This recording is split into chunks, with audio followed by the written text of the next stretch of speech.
오늘 본문에는 하나님께서 그어놓으신 선을 애써서 넘으려고 도전하는 한 사람과 그 선을 넘지 않으려고 애쓰는 한 사람이 등장합니다. 이 얘기를 할까 말까 고민을 많이 했는데요, 제가 아내랑 연애하기 전에 친구 시절이 있었어요. 대학교 1학년 때부터 알던 사이거든요. 10년 넘게 친구로 지냈어요. 그러다가 이제 제가 아내에게 관심이 막 생기고 막 그렇잖아요. 근데 잘 여지를 안 주는 거예요. 뭐 차 마시자 그래도 잘 안 마셔주고. 자매님들 그러지 마십시오. 다 알면서 왜 그러시는 거예요? 그러다가 제가 어떤 영화를 봤는데 그 영화가 너무 좋았어요. 그 영화는 3시간짜리 영화였거든요. 인터스텔라. 와, 스테이. 제가 아내에게, 친구일 때니까 나랑 영화 볼래? 인터스텔라라고 기가 막힌 영화가 있어. 아내가 저를 보면서 내가 왜? 와, 뭐 어떻게 말해야 될지 모르겠더라. 그러네. 아마 제가 생각한 가능성과 그때 당시에 이제 친구였던 이제 그녀가 생각했던 선은 되게 달랐나 보죠. 그리고 나서 좀 어렵더라고요. 어떻게 돼야 될지. 제가 왜 이야기를 드리는지 아세요? 나름대로의 선이라는 게 있는 거예요. 도서관에서도요, 책 넘기는 게 좀 슬픈 얘기인가? 굉장히 잘생긴 사람들은 책 넘기는 소리도 멋있습니다. 근데 저 같은 분에겐 굉장히 냉혹한 세상이거든요. 그러니까 선이라는 게 있죠. 사울의 평생토록 본인이 그어놓은 선이 있었어요. 그 선은 뭔지 아세요? 나는 못할 것이 없어. 왜? 나는 하나님이 기름 부으신 왕이니까. 그게 사울이 그어놓은 선이었어요. 그런데 하나님이 사울에게 그어놓은 선은 좀 달랐습니다. 여러분 기억나세요? 하나님께서 사울을 왕으로 세울 때 사울에게 하나님이 요구하신 게 있어요. 그건 뭐냐면, 너는 너의 백성과 함께 내 음성을 청종하라는 것이었어요. 너에게 주어진 권위와 너가 왕이라고 하는 그 권세를 가지고 그걸 너의 마음대로 휘두르지 마라고 하나님이 나름대로 굉장히 분명하게 선을 그어 놓으셨죠.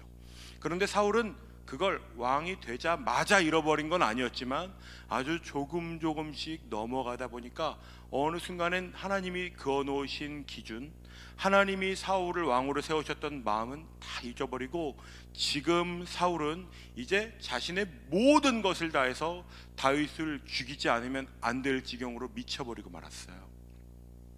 성경은 이렇게 기록하고 있습니다. 사무엘상 18장 29절에 이렇게 기록합니다. 함께 읽어볼까요?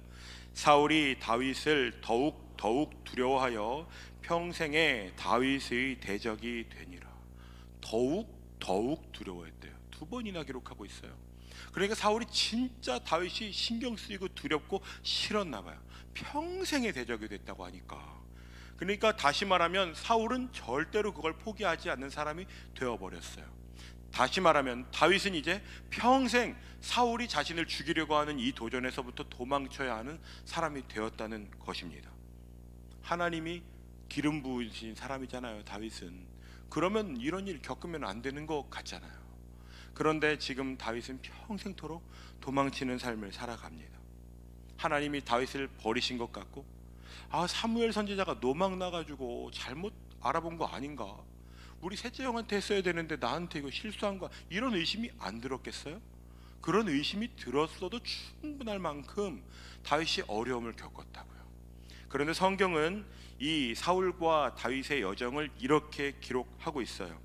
23장 14절 말씀을 함께 읽어보기를 원합니다. 함께 읽어볼까요? 다윗이 광야의 요새에도 있었고 또 십광야 산골에도 머물렀으므로 사울이 매일 찾되 하나님이 그를 그의 손에 넘기지 아니하시니라. 사울은 아무리 다윗을 찾아도 광야에 무슨 요새가 있겠습니까? 여러분 생각해 보세요. 광야에 요새가 있는 건 어색한 광경이죠. 그런데 광야에 숨어 있어도 상식적으로 찾을 수 있는 상황이 되었는데도 하나님은 다윗을 사울에게 넘겨주시지 않았다고 기록하고 있어요. 그러니까 다윗도 그 사실을 너무 잘 알았죠. 시편을 펼쳐서 여러분 다윗의 시라고 써 있는 걸 보십시오. 다윗이 누구에게 도망치는지를 보세요. 여호와 내 하나님이여 내가 주께 숨습니다. 주님은 나의 피난처가 되시고 요새가 되시고 산성이 되십니다. 그렇게 고백하는 다윗의 마음을 한번 여러분 생각해 보십시오. 다시 말하면 정말 다윗은 그곳에서 하나님이 나를 지키시는 걸 경험해 본 사람이라는 거죠. 하나님이 나의 산성이자 요새가 되신다고 고백해 보신 분 계십니까? 정말 하나님이 나의 산성이시라는 것을 경험한 사람들은 그러한 비슷한 문제를 마주할 때 덜 두렵습니다. 두렵지 않은 건 아닌 것 같아요. 그런데 예전에 내가 이런 어려움 가운데 하나님 나를 돌보셨었지. 다윗이 그걸 잘 아는 사람이죠. 그러니까 다윗이 그런 걸 기록한 것 아니겠습니까? 그러니까 목숨을 걸고 빨리 도망쳐야 되는데도 다윗은 계속해서 하나님을 주목하고자 애썼어요. 하나님이 지금 나에게 어떻게 하길 원하시지? 하나님은 어디 계시지? 나는 하나님께 숨어야 해 라는 것을 계속해서 되뇌었기 때문에 다윗의 시편을 보면 그러한 고백들이 아주 많이 등장하는 것입니다. 이성과 상식이 통하지 않는 사울에게서부터 도망치는 다윗이 어떤 것을 주목하려고 애썼는지 오늘 이것에 대해서 좀 나누어 보고 싶어요. 본문 이전을 좀 보시면 사울은 다윗을 쫓던 중에 블레셋 사람들이 이스라엘 땅에 침략했다는 소식을 듣습니다. 그리고 급하게 사람들이 사울 왕에게 지금 블레셋 사람들이 쳐들어온다고 하니까 다윗을 추격하던 것을 잠깐 멈추고 전투를 막 벌이고 나서 다시 돌아오게 돼요. 그런데 이 사무엘상을 기록한 저자는 이 전투의 승패를 기록하지 않습니다. 왜 그럴까요? 사울에게는 지금 그 전쟁의 승패는 별로 중요하지 않은 것이기 때문이에요. 지금 내가 전쟁에 이기는지 그건 잘 모르겠고 지금 일단 소란스러운 건 빨리 끝냈으니까 다시 내가 원래 하려고 했던 걸 해야지. 그게 뭐예요? 다윗을 쫓는 것입니다. 사울은 단단히 오해하면서 지금 추격에 올인하고 있어요. 사무엘상 23장 7절 말씀을 한번 보시겠습니까? 함께 읽어봅시다. 다윗이 그일라에 온 것을 어떤 사람이 사울에게 알림해 사울이 이르되 하나님이 그를 내 손에 넘기셨도다. 그가 문과 문 빗장이 있는 성읍에 들어갔으니 갇혔도다. 사울이 지금 하나님이 그를 내 손에 넘기셨다고 굉장히 당당하죠. 사울은 이미 하나님의 손에서 자기가 버림받았다는 것을 알고 있어요. 노베 제사장들을 83명을 죽이는데 일조한 사람이에요. 하나님이 날 위해 무언가 하실 것이라는 기대를 품을 수 없는 사람이죠. 그런데 지금 사울이 하나님이 그를 내 손에 넘기셨다고, 하나님은 이미 떠나셨는데 사울은 여전히 하나님은 나와 함께 하신다고 단단히 착각하고 있습니다. 여러분, 넷플릭스 다큐멘터리 중에 요즘 아주 핫한 다큐멘터리가 있죠. 그 사람들이 갑자기 어느 날 그런 이단 사이비의 교주가 되었을까요? 그렇진 않았을 거예요. 어쩌면 처음부터 잘못된 사람도 있었겠죠. 그런데 무서운 것은 내가 지금 제대로 걸어가고 있다고, 난 지금 하나님의 임재 안에 있다고, 그런 삶을 사는 사람들 중에 오늘 사울처럼 하나님은 전혀 그 안에 개입하시지 않는데도 하나님이 지금 나를 그 손에 넘기셨다고, 내 손에 지금 그 사람을 넘겼구나, 지금 다윗은 도간에 든 쥐야, 이렇게 여기는 사람들이 있단 말이죠. 여러분, 혹시 여러분은 하나님을 오해하고 계시지 않습니까? 여러분, 하나님과 동행하는 길을 걷지 않으면서 하나님이 늘 나와 함께 하실 것이라고만 기대하면서 살아가시면 하나님의 임재가 여러분으로부터 있는지 없는지 자각할 수 없는 무감각한 상태에 놓여 있게 될 수 있을지 모릅니다. 지금 사울이 그러한 지경에 놓이게 된 것입니다. 하지만 세번역 성경에서 저희가 아까 본 대로 23장 14절에선 이렇게 명확하게 기록하고 있어요. 사울은 날마다 다윗을 찾았지만 하나님이 다윗을 사울의 손에 넘겨주지 않으셨다. 그러니까 지금 하나님은 사울이 아무리 눈을 씻고 찾아도, 아무리 좋은 기회를 맞이해도 절대로 다윗을 공격하지 못할 만한 성벽을 치고 계신 것이죠. 그것이 지금 하나님이 다윗과 사울 사이에 세워놓으신 높은 벽입니다. 하나님의 입장에서는 굵은 선을 하나 그어놓으신 것이죠. 그러니까 사울이 아무리 노력해도 사울은 절대로 다윗을 침범할 수 없습니다. 위협할 수 있지만 죽일 수 없습니다. 왜냐하면 하나님이 그것을 허락하시지 않았기 때문이에요. 그런 다윗에게 엄청난 기회가 찾아옵니다. 그것은 블레셋과의 전투 이후에 다윗과 함께하는 600명의 사람들 앞에 호롤단신으로 사울이 등장한 것입니다. 제가 군 생활을 할 때, 제가 탱크 타는 부대에서 군 생활을 했거든요. 그러니까 군 생활을 할 때 원피스를 입어요. 굉장히 귀여운 옷을 입습니다. 그 비행기 조종사들이 입는 것 같은 옷을 입어요. 그러면 화장실을 갈 때 이 원피스를 어떻게 해요? 되게 애매하니까 들루산으로 화장실을 간단 말이에요. 형제님들 다 모르는 척 하시지만 다 경험해 보신 적이 있을 겁니다. 야만적인가요? 화장실이 없어요. 전쟁 났는데 무슨 화장실이 있겠어요. 근데 그때 그렇게 저를 놀리는 후배가 있었어요. 제가 화장실에 가려고 폰만 잡으면 딱 저를 쳐다보고 있다가 무방비 상태의 저에게 공격하려고. 그때 제가 진짜 여러 험한 욕을 많이 했어요. 그 친구한테. 오지마! 진짜 오지마! 더 설교 때 말할 수가 없네. 사울이 지금 그런 모양이 되었을 거예요. 지금 본문이 그걸 자세히 기록하고 있지 않지만 지금 사울이 화장실이 급해서, 용변이 급해서 굴에 들어왔어요. 근데 그 굴이 꽤 깊은 굴이었나 봐. 거기에 다윗과 함께하는 사람들이 숨어있던 굴이었어요. 와, 이런 일이 일어나다니. 24장 4절을 보시겠습니까? 다윗의 사람들이 이르되 보소서, 여호와께서 당신에게 이르시기를 내가 원수를 내 손에 넘기리니 내 생각에 좋은 대로 그에게 행하라 하시더니 이것이 그날이니이다 하니. 와, 진짜 하나님이 주신 기회 같아. 지금까지는 내가 사울이 쫓아오는 것을 도망만 쳤는데 이제는 사울이 무방비 상태에 놓여 있을 때 다윗이 정말 마음 먹기만 하면, 더 정확히는 다윗이 손에 피를 묻히지 않고도 부하 몇 명만 시켜가지고 사울을 끌고 오라든지 죽여서 데리고 오라든지 하면 전세가 역전되는 거죠. 그러니까 다윗의 사람들이 그렇게 말하는 거예요. 다윗 선생님, 오늘입니다. 오늘, 지금 하나님이 주신 기회가 바로 지금이에요. 지금 죽이면 아무도 모른다고. 사울이 어느 날 어디에서 죽었다고 소문내면 끝나는 거니까 누가 우리가 한지 아무도 모르니까 한번 저질러 버립시다. 그런데 여러분, 이 표현은요 성경 어디에도 나온 적이 없는 표현이에요. 그럴싸해 보이는 이야기지만 다윗은 하나님의 사람으로부터도 하나님으로부터도 이러한 이야기를 들은 적이 없어요. 여러분, 종종 주변에 있는 소리들 가운데 헷갈리는 소리들이 있으시죠? 하나님께서 나에게 하시는 이야기인가 아닌가? 여러분, 하나님께서 여러분에게 무언가 마음을 주시려면 여러분에게 말씀하실 수 있습니다. 말씀을 통해서 때로는 묵상하다가 마음을 주실 때도 있어요. 설교를 통해서 말씀하실 때도 있습니다. 그런데 사탄은 그럴싸하게 우리를 속이는데 너무 익숙하고 능숙한 존재입니다. 다윗도 마음이 흔들렸던 것 같아요. 진짜 하나님이 기회를 주시는 건가? 그런 생각 안 들었겠습니까? 그래서 다윗이 품 안에 있는 것을 살짝 꺼내는 거죠. 24장 4절과 5절을 세번역 성경으로 보면 이렇게 기록되어 있습니다. 같이 한번 읽어볼까요? 다윗이 일어나서 사울의 겉옷자락을 몰래 잘랐다. 다윗은 자기가 사울의 겉옷자락을 자른 것 뿐인데도 곧 양심의 가책을 받게 되었다. 아무도 모르게 다윗이 기어갔는지 살금살금 갔는지 모르겠지만 샥 자른 거예요. 마음 먹었으면 등에서 칼을 찔릴 수도 있었겠죠. 그런데 다윗 나름대로는 정중한 타협이었을 거예요. 그런데 다윗도 그때 알았을 거예요. 와, 내가 진짜 사울을 나도 원수처럼 생각하는구나. 그런 마음이 번쩍 든 거죠. 그리고 나서 그가 몰래 그것을 잘랐다고. 고대 근동지방에서 옷, 여기에서 옷이라고 하는 옷은 일반적인 옷이 아닙니다. 다윗과 요나단이 언약을 맺을 때 그때도 기록된 똑같은 단어를 쓰고 있어요. 이 옷은 왕이나 왕족이나 귀족들을 상징할 때만 사용하는 단어를 쓴 옷입니다.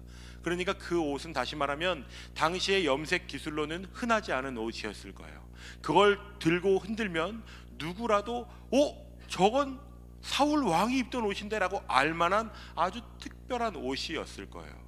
그러니까 그 옷을 잘랐다는 건 그 왕의 권위가 훼손되었다는 것을 의미하는 것이죠. 그것만으로도 충분히 다윗이 아마 굉장히 떵떵거릴 수 있을 거예요. 내가 사울 왕을 죽일 수 있었는데 내가 죽이지 않고 어떻게 했는지 보라고. 내가 이렇게 자비로운 사람이라고. 사울 왕은 나한테 그렇게 창도 던지고 공격하고 쫓아왔지만 나는 얼마나 젠틀하게 내가 이렇게 했는지 아냐고. 사람들의 민심을 살 수 있지 않겠습니까? 그런데 다윗이 그 옷자락을 붙들고 다윗이 느낀 감정은 양심의 가책을 느끼는 거예요. 어쩌면 다윗을 따르는 사람들에게는 아주 답답한 사람처럼 느껴졌을 것입니다. 그동안 당한 게 억울하지도 않냐고. 왜 그렇게밖에 못하냐고. 진짜 미련한 사람이라고. 아유, 리더십이 없어도 그렇게 없냐고. 사람들 중에 그렇게 비아냥대는 사람들 있었겠죠.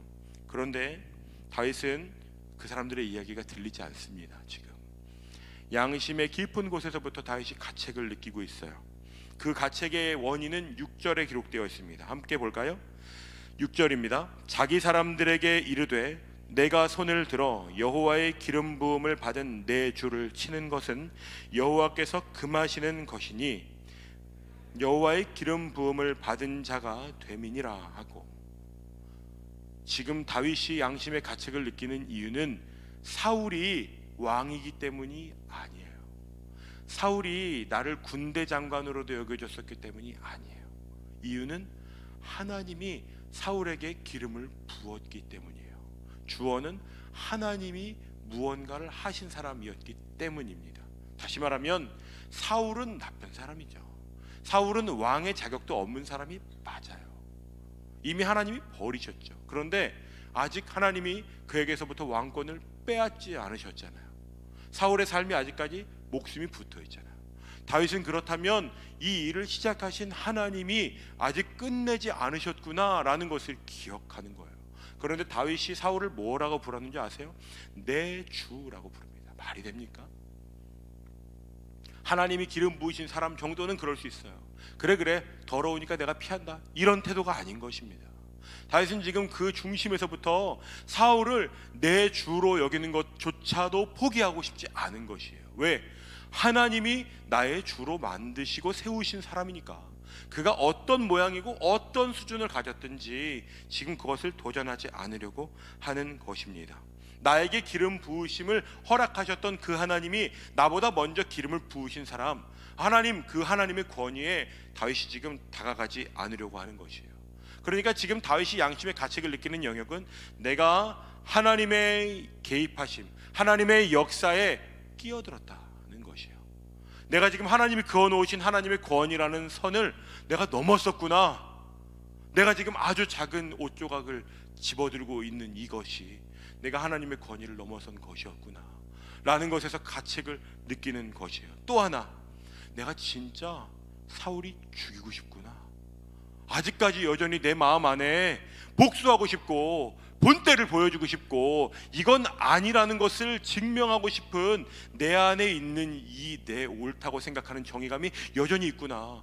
꽤 오랫동안 도망쳤는데도 내 안에 아직 그 마음이 있다니 라는 것에서 가책을 느끼는 것입니다.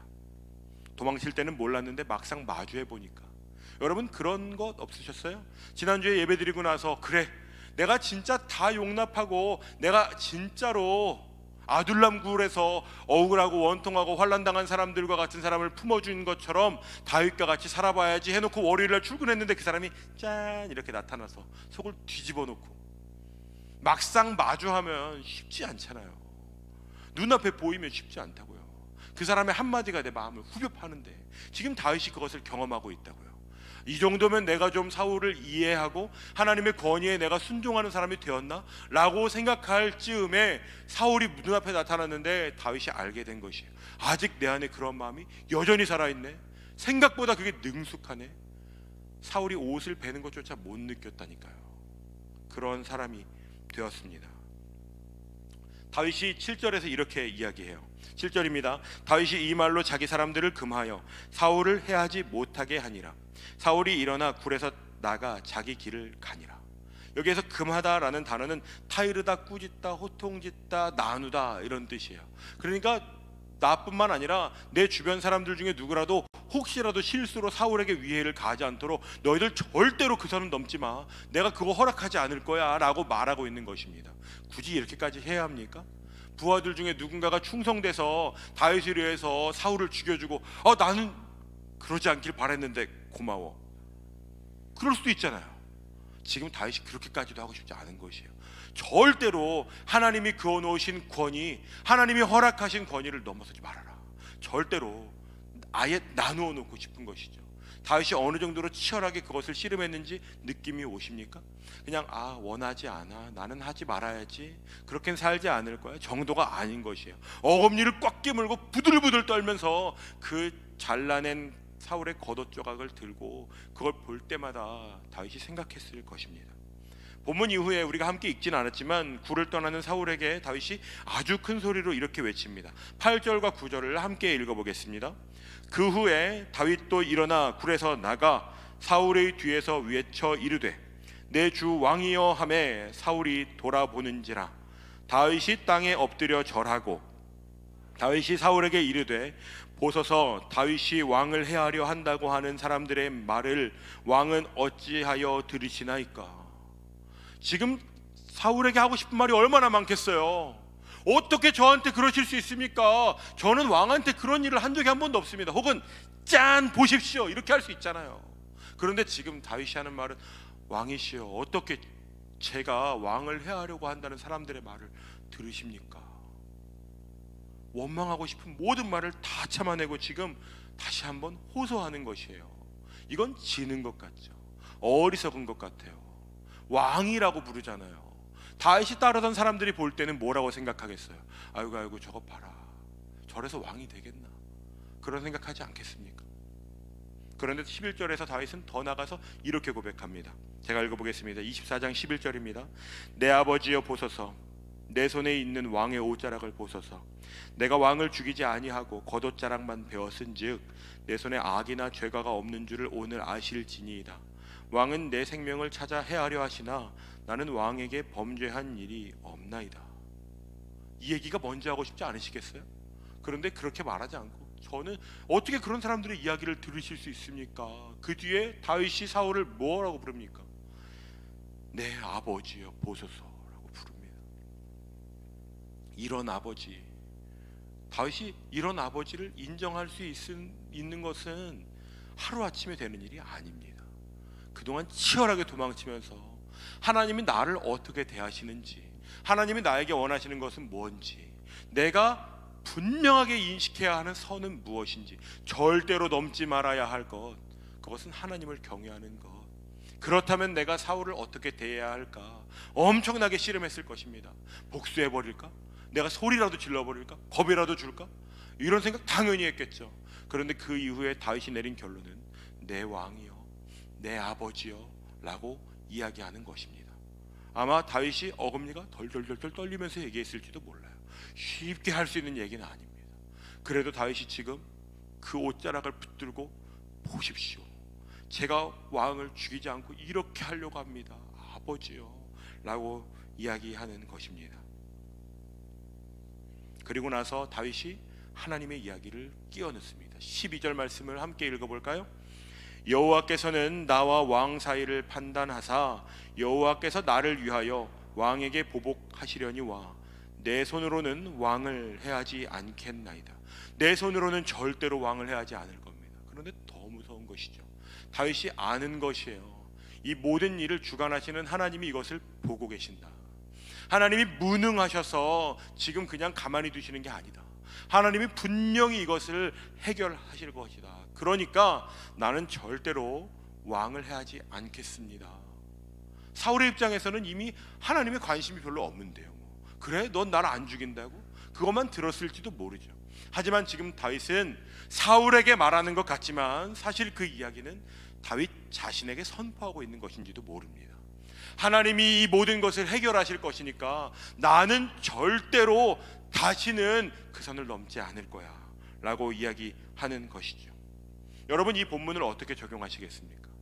예수 믿는 사람들은 모든 상황 가운데 패배자가 되어야 합니까? 고민스러우시죠? 그런데 제가 본문을 깊이 고민하고 보면서 제가 이 본문 가운데 이야기하는 것은 결코 참고 또 참아 복수하지 말고 기다려 만은 아니라는 것을 생각하게 되었습니다. 결국은 여러분, 이 모든 것의 고민의 끝에는 무엇이 있는지 아십니까? 나는 하나님이 오늘도 살아계시다는 것을 믿고 있는가? 라고 하는 질문입니다. 하나님은 오늘 내 삶을 인도하시는 아버지가 되시는가? 하나님은 내 삶을 인도하시는 목자가 되시는가? 하나님이 오늘도 여전히 살아서 역사하고 계시는가? 라는 질문입니다. 결국은 이 모든 문제의 해답은 우리가 하나님을 믿는가 믿지 않는가에 있다는 것입니다. 내 삶에 일어나는 모든 일을 하나님의 통치와 계획으로 소화하고 이해하고 받아들이며 씨름하는 사람이 있고, 주변의 소리와 주변의 조언과 상황과 내 경험과 내가 옳다고 여기는 것만을 따라가는 사람이 있습니다. 예수 믿는 사람 중에도 그 길만을 추구하는 사람이 있습니다. 여러분, 그 길은 죄송하지만 사울이 지금 다윗을 쫓으면서 하나님이 그를 내 손에 맡기셨다라고 하는 것과 똑같습니다. 비슷한 것이 아니고 똑같은 것입니다. 하나님이 내 삶을 통해서 어떻게 역사하시는지를 구하지 않는 삶은 하나님의 역사하심 가운데에서 있지 않는 삶입니다. 하나님이 나와 함께 하신다고 믿고는 싶지만 하나님의 마음을 구하지도 않고 하나님과 동행하고자 하는 씨름도 없이 하나님이 나와 함께 하실 것이라고 기대하시는 것은 여러분 어쩌면 아주 심각한 오해인지도 모릅니다. 여러분은 그 하나님의 살아계시는 능력을 정말 믿으면서 살아가고 계십니까?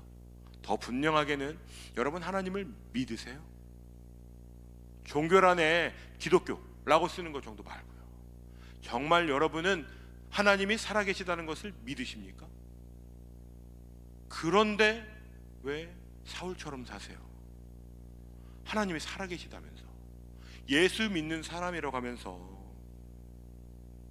사울처럼 날마다 선을 넘는 것에 너무 익숙해서 이게 하나님의 마음인지 아닌지도 모르고 내게 당한 건 복수해줘야 되고 주변에서 누가 내 어깨를 치기만 하면 난 2배로 세게 쳐줘야지 라고 생각하면서 살아가는 거 아닙니까? 운전하다 보면요, 사람들이 화가 충만한 상태로 운전하는 사람들을 볼 수 있어요. 오른손이 아예 클락션 위에 있죠. 끼어들기만 해봐. 저도 가끔 그러거든요. 나름대로 차분하게 운전하려고 하는데 경의선 숲길 갈 때 사람들이 진짜 안 비켜줘요. 얼마나 안 비켜주는지 몰라. 그럼 진짜 고민하다가 이렇게 누르거든요. 그럼 사람들이 막 이렇게 놀라 그렇게. 그럼 괜히 되게 미안해. 한편으로 근데 은근히 쾌감이 있는 거 있죠. 와, 사람의 마음이 그렇다는 거예요. 제가 예수 믿는 저 목사잖아요. 그런데도 여러분, 예수 믿는다고 하는 우리에게도 야, 너 나 괴롭히기만 해봐. 내가 어떻게 하는지 봐. 그렇게 살아가지 않으세요? 예수 믿는다면서요. 하나님 믿는다고 우리 얘기하잖아요. 그런데 우리가 계속 그렇게 살아가는 것은 아닌지 그런 것을 질문해 보고 싶습니다. 하나님께서 하나님의 백성들에게 요구하신 것은 창세 이래로 지금까지 변함이 없습니다. 하나님의 말씀이 이렇게 기록되어 있어요. 우리 함께 읽어볼까요? 11장, 예레미야 11장 4절입니다. 함께 읽어봅시다. 이 언약은 내가 너희 조상들을 쇠풀무 애굽 땅에서 이끌어내던 날에 그들에게 명령한 것이라. 곧 내가 이르기를 너희는 내 목소리를 순종하고 나의 모든 명령을 따라 행하라. 그리하면 너희는 내 백성이 되겠고 나는 너희의 하나님이 되리라. 우리는 하나님의 음성과 명령을 따라 살아가는 사람이에요. 이 명령이 뭔지 성경에 얼마나 분명하게 나와 있는지 모릅니다. 오늘 이후에 여러분 하나님의 말씀이 무엇을 향하는지 모르겠다고 말씀하시는 사람들은 거짓말이에요. 신명기 말씀입니다. 신명기 6장 4절과 5절입니다. 우리 함께 큰 목소리로 읽어볼까요? 이스라엘아 들으라. 우리 하나님 여호와는 오직 유일한 여호와이시니 너는 마음을 다하고 뜻을 다하고 힘을 다하여 내 하나님 여호와를 사랑하라. 이거 하나님 우리에게 말씀하신 거 얼마나 명확합니까? 여러분, 마음을 다하고 뜻을 다하고 힘을 다하여 하나님을 사랑하면 원수를 찌를 힘이 남아있을 수가 없는 거 아니겠습니까? 오늘 다윗이 그런 삶을 산다고요. 그런데 다윗도 그렇게 살아려고 애썼던 다윗도 그 옷자락을 벨 힘이 남아있었다는 것에 본인이 소스라치게 놀라는 거예요. 이런 힘이 나에게 남아있었다고? 여러분은 어떻습니까? 저는 정직하게 이야기하면 제가 사역자 모임 때 얘기했는데요, 폴로에 제가 정말 갖고 싶었던 셔츠가 있어요. 패치워크라는 셔츠가 있습니다. 이렇게 그렇게 체크 무늬로 조각조각이 난 거를 셔츠로 만든 거예요. 비싸요. 아마 제가 지금까지 누군가의 겉옷 조각을 배웠던 걸 다 모으면 그걸로 아마 여길 덮을 것 같아요. 여러분은 어떠세요? 여러분은 누군가 하나님의 권위에 도전을 해보셨던 경험들이 얼마나 있으세요? 한번 곰곰이 생각해 보십시오. 여러분에게 그러한 흔적들이 혹시 없으세요? 다윗도 처음엔 사울을 보면서 분노가 막 가득 찼을지 모르죠. 여정을 처음 시작했을 땐 그랬을 거예요. 아, 왜 그러는 거야? 진짜 가만히 좀 두지. 그런데 지금 다윗은 더 이상 사울을 주목하지 않으려고 했습니다. 오히려 그 안에 하나님을 주목하려고 하는 씨름을 포기하지 않으면서 살아가고 있어요. 10년 넘게 하고 있어요. 여러분, 이제 막 시작하신 분들 축하드려요. 이 터널이 깁니다. 왜 긴 줄 아세요? 우리가 그만큼 하나님의 마음으로부터 멀게 살고 있기 때문이에요. 다윗이 아마 왕으로 기름 부음 받은 이후에 하나님이 다윗을 바로 쓰실 만한 상태였다면 그 여정은 필요치 않았을 수 있어요. 이스라엘 백성에게 40년이 필요했던 이유는 하나님에게 필요했던 것은 아니었어요. 이스라엘 백성들이 하나님의 백성이 되기까지 필요한 시간이었던 것인지도 모르죠. 다윗에게는 그것이 10년 넘는 시간이 걸렸습니다. 여러분에게도 하루 이틀 사이에 끝나진 않을 수 있습니다. 하지만 여러분 마음 안에 있는 사울을 죽이는 여행을 출발하셔야 합니다. 안 그러면 언제 다시 사울의 옷자락을 베는 능숙한 다윗이 쑥 머리를 내밀지 모릅니다. 다윗은 하나님의 권위 아래서 살아가는 것을 선택했어요. 누군가는 그러한 실수로 인해 하나님으로부터 멀어지는 삶을 살아갑니다. 그런데 누군가는 그것을 평생 붙들고 이것을 바라보면서 하나님께로 나아가는 삶을 살아가요. 다윗은 아마 제 추측입니다만 사울의 겉옷 조각을 평생 품에 안고 살았을 거예요. 내가 하나님의 권위의 선을 넘었던 그 순간 다시는 내가 이런 선택을 하지 않을 거라고 그렇게 살아갔을 거예요. 그러니까 여러분, 다윗에게는 그 능력이 없다는 것이죠. 다윗이 그걸 아는 거예요. 그래서 다윗이 날마다 구하는 것이 무엇입니까? 하나님의 돌보심, 하나님 나를 불쌍히 여겨 주시옵소서. 나는 연약한 존재입니다. 이렇게 고백하는 것입니다. 신약 성경 한 구절만 같이 읽고 기도하기를 원합니다. 사도 바울도 우리에게는 우리 안에 있는 사울을 극복할 수 있는 능력이 없다는 것을 잘 알고 있었습니다. 그래서 고린도교회 성도들에게 이렇게 기록했습니다. 함께 보시겠습니까? 7절부터 15절까지 말씀인데요. 우리가 이 보배를 질그릇에 가졌으니 이는 심히 큰 능력은 하나님께 있고 우리에게 있지 아니함을 알게 하려 함이라. 우리가 사방으로 우겨쌈을 당하여도 쌓이지 아니하며 답답한 일을 당하여도 낙심하지 아니하며 박해를 받아도 버림받지 아니하며 거꾸로 뜨림을 당하여도 망하지 아니하고 우리가 항상 예수의 죽음을 몸에 짊어짐은 예수의 생명이 또한 우리 몸에 나타나게 하려 함이라. 우리 살아있는 자가 항상 예수를 위하여 죽음에 넘겨짐은 예수의 생명이 또한 우리 죽을 육체에 나타나게 하려 함이라. 기록된 바 내가 믿었으므로 말하였다 한 것 같이 우리가 같은 믿음의 마음을 가졌으니 우리도 믿었으므로 또한 말하노라. 주 예수를 다시 살리신 이가 예수와 함께 우리도 다시 살리사 너희와 함께 그 앞에 서게 하실 줄을 아노라. 이는 모든 것이 너희를 위함이니 많은 사람의 감사로 말미암아 은혜가 더하여 넘쳐서 하나님께 영광을 돌리게 하려 함이라. 아멘. 다윗은 아마 사울에게 죽었어도 사울을 공격하지 않았을 것입니다. 여러분, 죽을까 두렵습니까?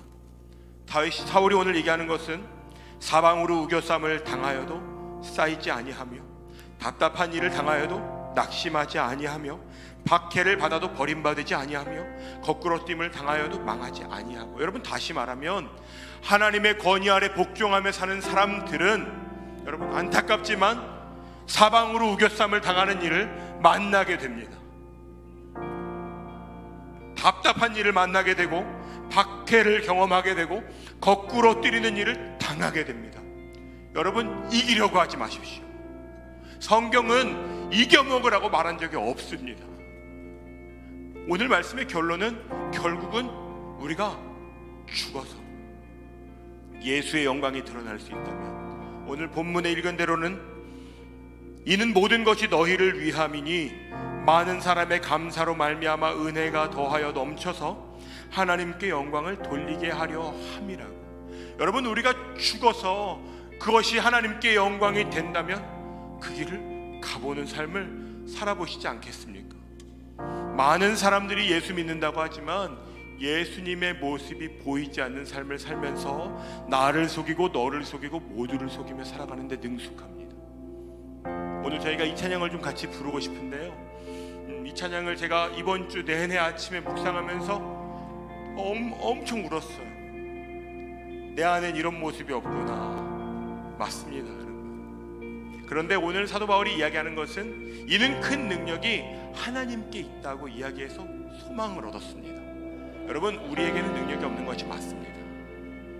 하지만 하나님께 그 능력이 있음을 믿음으로 우리의 삶을 통하여 예수가 이 땅 가운데 나타나는 일을 꿈꾸고 도전해 보시고자 하시는 분들 계시면, 나는 할 수 없을 것 같지만 하나님 그 능력을 우리에게 부어주시면 내가 그렇게 살아보고 싶습니다. 그런 분들 계시면 우리 일어나서 이 찬양 함께 좀 고백할까요?